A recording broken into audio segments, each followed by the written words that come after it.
What happens when a flight attendant slaps the woman she thinks doesn't belong, only to find out she owns the jet and her job? The first thing that struck Danielle Covington as she stepped onto the tarmac in Santa Monica was the heavy scent of jet fuel mixed with the salty ocean air. She pulled her blue blazer tighter around her, the early morning breeze whipping across the private airfield. The Gulfstream G700 gleamed under the rising sun, polished so bright it was almost blinding. It was her plane, her pride, but no one looking at her would guess it.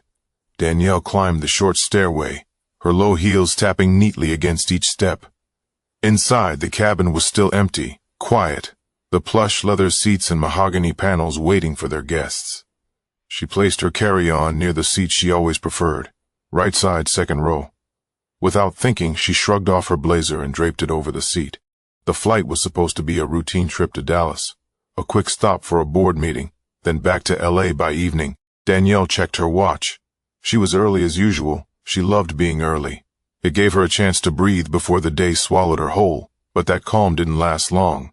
A sharp voice snapped from behind her.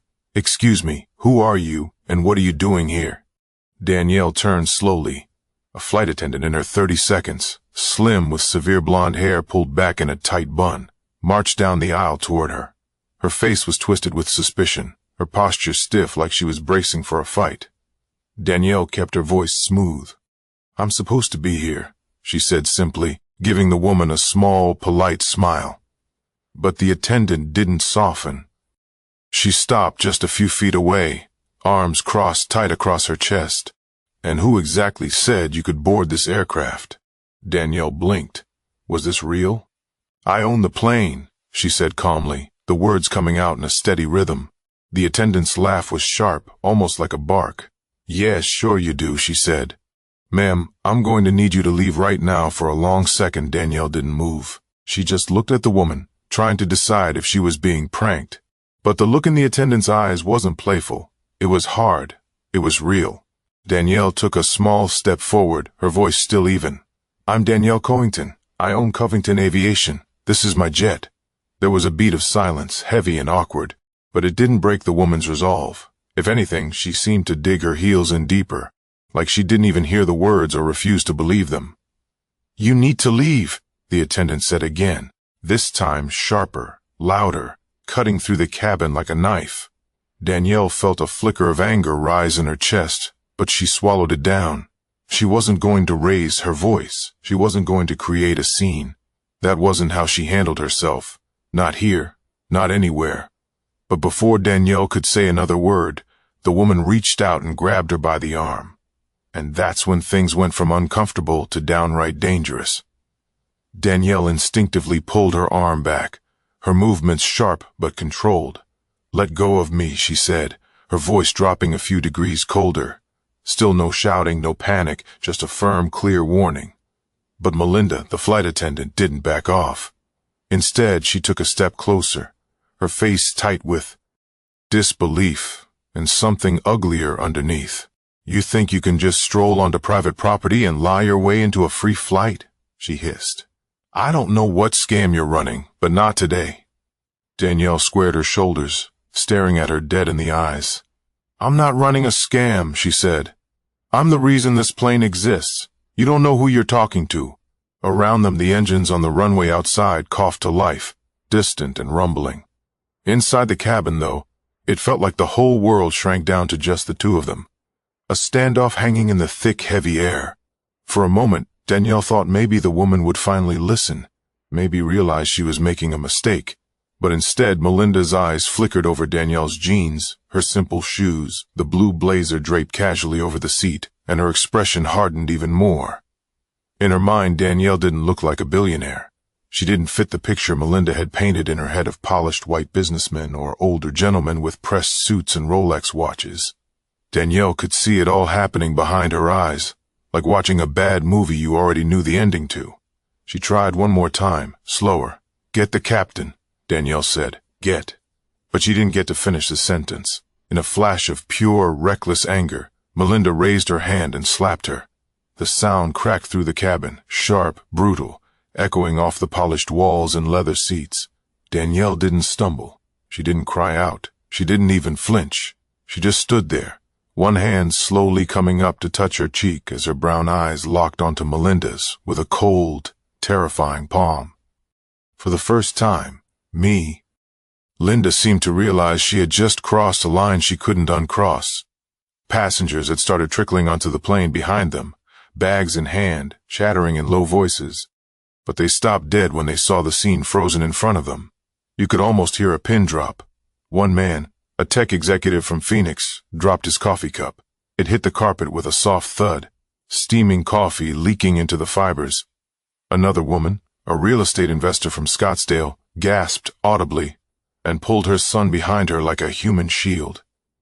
Everyone stared at Danielle, not with suspicion but with something closer to horror. But this wasn't over, not even close. Danielle let the moment stretch, letting every second pull tighter around them like a rubber band about to snap. Her cheeks still burned, but she didn't touch it again. She didn't give Melinda the satisfaction of seeing her react. Instead, she calmly bent down, picked up her blazer from the seat, and brushed a piece of invisible lint from the sleeve. Melinda, meanwhile, looked like she was realizing a little too late that she might have made the biggest mistake of her career. "I'm calling security," she stammered, pulling a small radio from her waistband with shaky hands. "You're trespassing." Danielle slowly slid her arm into the blazer's sleeve, then the other, taking her time, moving with deliberate control. "Please," she said quietly, "do call them." Several of the new passengers exchanged nervous glances. A few backed toward the door, unsure if they should stay or go. Nobody dared to intervene yet. It was like everyone was waiting to see who would throw the next match into the powder keg. From the front of the captain, a tall man with dark skin and silver at his temples, finally stepped out of the cockpit, frowning deeply. His name was Captain Roland Gates, and he'd flown for Covington Aviation for nearly 6 years. He recognized Danielle immediately. His eyes widened, then hardened. "Miss Covington," he said, voice loud enough to cut through the tension. "Is everything all right?" Melinda whirled around, staring at the captain like he'd spoken another language. "Miss Covington?" she repeated dumbly. "She's Miss Covington." Danielle didn't answer her. She kept her eyes on Captain Gates, giving a small nod. "Captain," she said, "I believe there's been a serious misunderstanding." Captain Gates strode forward, his body language tense but respectful. "I'm very sorry, ma'am," he said, throwing a sharp glance at Melinda. "We'll handle this immediately." Melinda's face drained of color.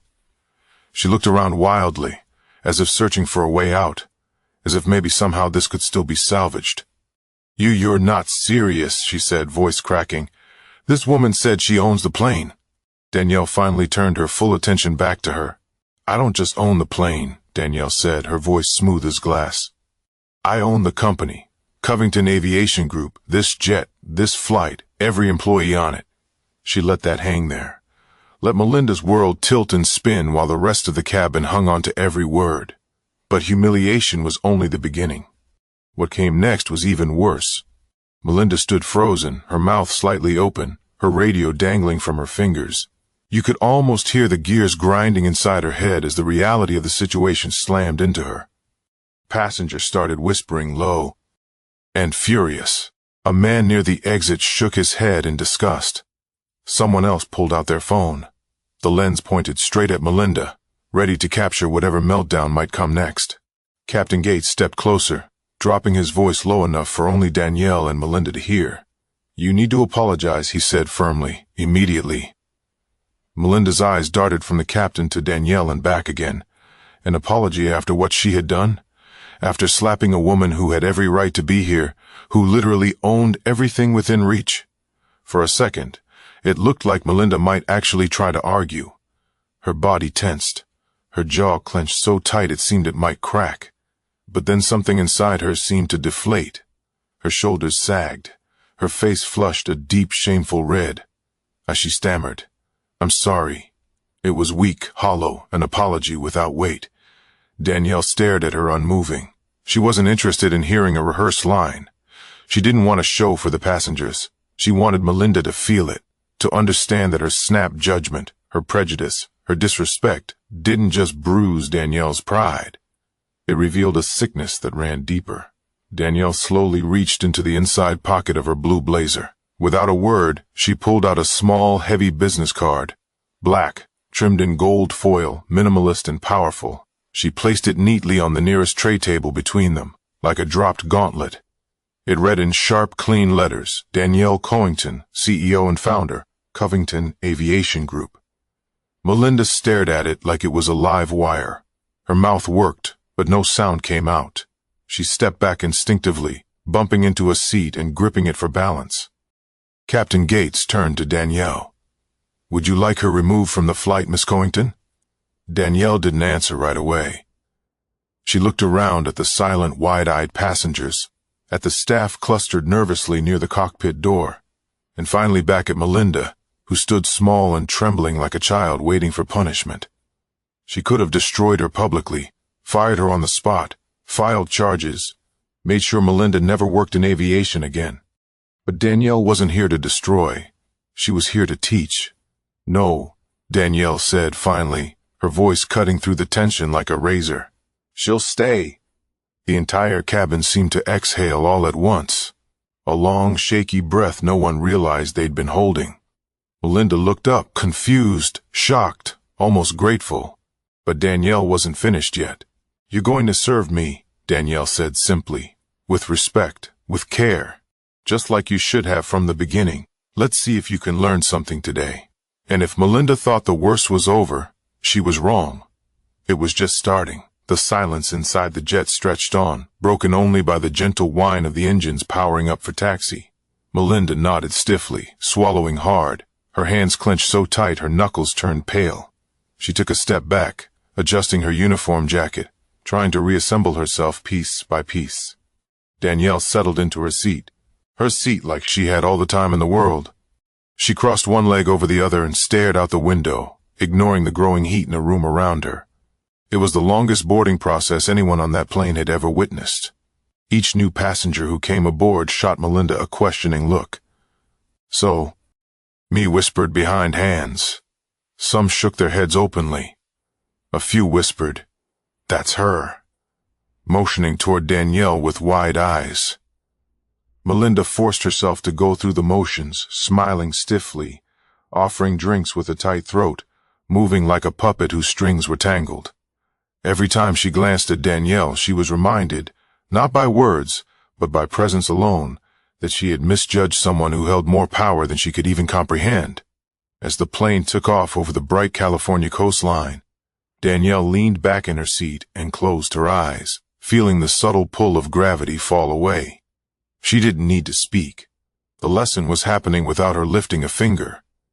2 hours into the flight, Melinda approached Danielle's seat, hands nervously smoothing the hem of her jacket. "Would you like something to drink, ma'am?" she asked, her voice low, almost trembling. Danielle opened her eyes slowly. "Water," she said. "Room temperature, no ice." "Of course," Melinda nodded, rushing to fulfill the simple order like her life depended on it. Passengers watched out of the corners of their eyes, pretending to read magazines or check emails. But no one missed the shift in energy. Everyone felt it. This wasn't just about a drink, it was about respect, and how easily it could be given or taken away based on nothing but assumption. When Melinda returned, hands steady but tense, she placed the glass on the table with both hands, careful not to spill a drop. Danielle looked at the glass, then up at her. "Thank you," Danielle said. It was simple, polite, but coming from Danielle, it felt like a mountain being lifted. Melinda stepped back, nodding once before returning to her station like a soldier dismissed. The rest of the flight passed in a strange kind of quiet. No arguments, no shouting, just the heavy weight of consequences settling over everyone like a thick blanket. But the real reckoning was waiting for them when they landed. When the wheels touched down at Dallas Love Field, the plane rolled to a smooth stop on the private terminal runway. The sun was climbing higher now, casting long, sharp shadows across the tarmac. The air inside the cabin felt thick, almost heavier than the humid Texas air waiting outside. Captain Gates made the usual announcement over the intercom, thanking the passengers for flying with Covington Aviation, but his voice carried an edge this time, a little sharper, a little more careful. As passengers gathered their belongings, a man in a navy suit and dark sunglasses stood near the door. He wasn't another pilot or a flight attendant. He was from corporate, Danielle's corporate. Melinda spotted him instantly and paused even further if that was possible. Her fingers fumbled with the clasp on her service apron. Her breathing turned shallow. The man in the suit didn't say anything. He didn't have to. His presence alone made it clear that the situation had been reported, and that it was now far bigger than a slap, a misunderstanding or a heated mistake at 30,000 feet. Danielle waited until everyone else had disembarked. She wasn't in a rush. She never rushed. She gathered her bag, stood up slowly, smoothed her blue blazer, and walked to the front of the plane, where Melinda and the suited man stood. For a second, Melinda looked like she might drop to her knees, plead, beg, anything to fix what she broke. Danielle didn't give her the satisfaction. "People will forget what you said," Danielle said quietly, voice calm, low, almost tender. "They'll forget what you did, but they won't forget how you made them feel." Melinda's lips quivered, her eyes glassy. "You made me feel invisible," Danielle continued. "Like I didn't belong in a space I built with my own hands, like I had to prove my worth just to sit down." The suited man watched, silent but respectful, letting Danielle have her moment. "And that," Danielle said, stepping closer, "will cost you far more than this job." Melinda's knees seemed to buckle slightly, and she grabbed the door frame for support. Danielle didn't yell. She didn't make a scene. She didn't have to. She turned and stepped off the plane into the Texas sun, the world wide open in front of her. While behind her, Melinda was left standing in the wreckage of her own making. Passengers still milling around the terminal looked up as Danielle passed. Some nodded respectfully. A few whispered her name under their breath, not as a scandal, but as a quiet kind of admiration. Danielle adjusted her sunglasses, hoisted her carry-on, and kept walking, her heels clicking against the polished floor with every confident step. But the most important part of the journey wasn't the flight. It was the message left hanging in the air for everyone who watched it happen. Outside the private terminal, Danielle's driver, a tall woman with tightly coiled hair and a sharp navy suit, was waiting by the black town car. Danielle handed off her bag, exhaled slowly, and slid into the back seat, closing the door softly behind her. As they pulled away from the airport, Danielle leaned her head against the cool window, watching the runways fall away into the distance. Her cheeks still ached faintly where the slap had landed. But that wasn't what stuck with her. What stuck was the bigger picture. How easily people decided who deserved respect and who didn't. How quickly they wrote you off measured by your clothes, your skin, the stories they carried in their heads before you ever opened your mouth. And how sometimes the best revenge wasn't raising your voice. It was staying seated, calm, unshaken. In the rearview mirror, the driver glanced back at her. "You good, ma'am?" Danielle smiled faintly.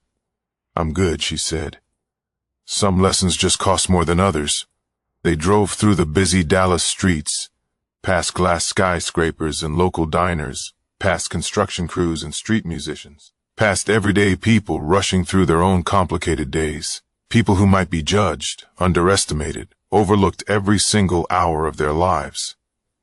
Danielle knew her story wouldn't be the last. She knew there were 1,000 other planes, offices, boardrooms, street corners where someone else would have to remind the world that appearances don't define worth. But today, in her own way, she had drawn a line. As the town car disappeared into traffic, the words she carried inside herself stayed strong. Never shrink to fit into someone else's narrow view. Make them widen their eyes. Make them adjust. Because real power doesn't need to announce itself. It speaks loudest in the moments when you stay standing while everyone else stumbles. If you ever find yourself judged before you speak, remember your worth was never theirs to define. Stand tall, stay calm,